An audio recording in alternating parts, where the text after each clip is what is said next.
ಅಮೆರಿಕದ ಅಧ್ಯಕ್ಷ Donald Trump ಭಾರತದ ಮೇಲಿನ ಸುಂಕವನ್ನು ಶೇಕಡ 25ರಿಂದ ಶೇಕಡ 18ಕ್ಕೆ ಇಳಿಸುವುದಾಗಿ ಒಪ್ಪಂದ ಮಾಡಿಕೊಂಡಿರುವುದಾಗಿ ಘೋಷಿಸಿದ್ದಾರೆ.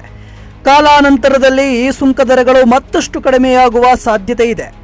ಈ ವಿಷಯದ ಬಗ್ಗೆ ಟ್ರಂಪ್ ಮತ್ತು ಪ್ರಧಾನಿ ಮೋದಿ ಮಹತ್ವದ ಒಪ್ಪಂದಕ್ಕೆ ಬಂದಿದ್ದು, ಸುಂಕವನ್ನು ಶೇಕಡ 18ರಿಂದ 0ಕ್ಕೆ ಇಳಿಸುವುದು ನಮ್ಮ ಗುರಿಯಾಗಿದೆ ಎಂದು ಟ್ರಂಪ್ ಹೇಳಿದ್ದಾರೆ. ದೂರವಾಣಿ ಸಂಭಾಷಣೆ ವೇಳೆ ಪ್ರಧಾನಿ ಮೋದಿ ಮತ್ತು ಅಮೆರಿಕ ಅಧ್ಯಕ್ಷ ಡೊನಾಲ್ಡ್ ಟ್ರಂಪ್ ವ್ಯಾಪಾರ ಸೇರಿದಂತೆ ಹಲವಾರು ವಿಷಯಗಳ ಕುರಿತು ಚರ್ಚೆಯನ್ನ ಮಾಡಿದ್ದಾರೆ.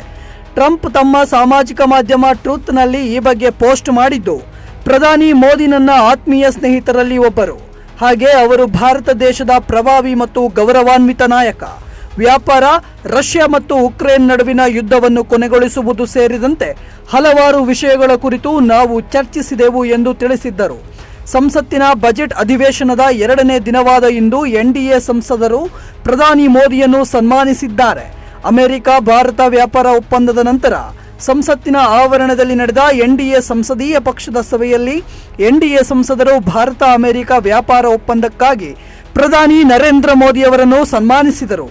ಎನ್ಡಿಎ ಸಂಸದೀಯ ಪಕ್ಷದ ಸಭೆಯಲ್ಲಿ ಬಿಜೆಪಿ ಕಾರ್ಯಕರ್ತರು ಪ್ರಧಾನಿ ನರೇಂದ್ರ ಮೋದಿ ಅವರನ್ನು ಜೈ ಮೋದಿ, ವಂದೇ ಮಾತರಂ ಮತ್ತು ಭಾರತ್ ಮಾತಾ ಕಿ ಜೈ ಎಂಬ ಜೋರ್ ಘೋಷಣೆಗಳನ್ನು ಕೂಗಿದ್ದಾರೆ.